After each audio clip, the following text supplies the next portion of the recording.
Welcome to Baz Travels. After driving 14,826 kilometers through 24 states and Washington DC, I've seen rocket launches to the Grand Canyon and Hoover Dam. I've explored Route 66, ghost towns, deserts, snow, and beaches on both coasts. From Vegas casinos to Alcatraz, the White House to Hollywood. Join me for a journey of the ordinary and the extraordinary. Loading destination. Simulation starting in 3, 2, 1.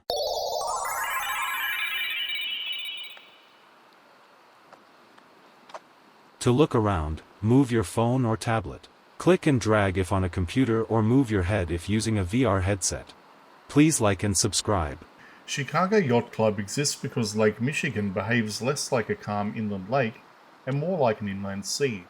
And once you accept that, everything about sailing here shifts from casual recreation to structured navigation under changing forces.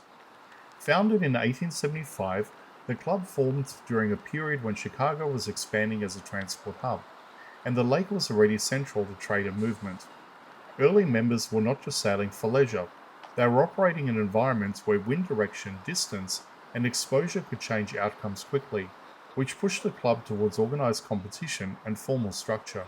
Wind on Lake Michigan builds over long distances, a process known as fetch, where uninterrupted surface allows energy to accumulate and produce stronger and more complex wave patterns. That creates conditions where small changes in direction or timing can have a measurable effect on speed and control, which is why sailing here rewards precision rather than guesswork. That is where the club becomes more than a gathering point. It provides a framework for competition, training, and standardization, which allows sailors to operate within a shared system rather than relying on individual interpretation.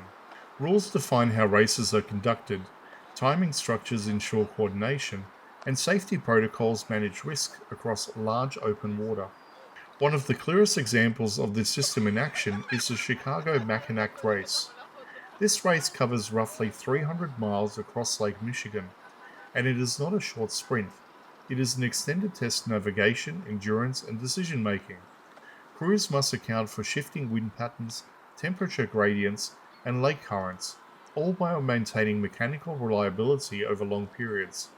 Navigation in this environment is not just about direction, it is about optimization. Sailors adjust sail shape, angle, and tension to capture wind efficiently, while also selecting routes that balance distance against conditions. A shorter path is not always faster if it runs into weaker wind, so decision-making becomes a continuous process rather than a fixed plan. From a systems perspective, events like this require coordination across multiple layers. Race organizers track positions, manage communication, and enforce rules across a wide area, which turns the event into a distributed system rather than a single location competition. The Yacht Club acts as a central node that connects all of those moving parts. There is also a strong link between competition and design. As performance becomes more important, boats evolve. Hull shapes are refined to reduce drag, sail materials are developed to improve efficiency, and rigging systems are adjusted to allow faster response to changing wind conditions. These changes are not random. They are driven by measurable improvements in performance that creates a feedback loop. Better design improves results, which raises the standard of competition, which then pushes further design changes. Over time, that cycle drives innovation that extends beyond racing into broader maritime engineering. The location of the club along the Chicago lakefront reinforces its role within the city. It sits at an intersection of urban infrastructure and open water, which allows it to operate as both a local institution and a gateway to much larger environments. Access to the lake is immediate, but the support systems of the city remain within reach, which is essential for events that operate at scale. There is also an organizational layer that ensures continuity. Training programs develop new sailors, structured events maintain engagement, and governance systems keep operations consistent over time. Without that structure, activity would remain informal and limited in scope. What makes the Chicago Yacht Club effective is that it aligns environment, competition, and organization into a single system that can operate under variable conditions without losing stability. The underlying idea is simple. When an environment is unpredictable, building a structured system around it allows that unpredictability to be managed. and the Chicago Yacht Club demonstrates how this can be done at scale over time.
Simulation terminated. Please comment, like and subscribe.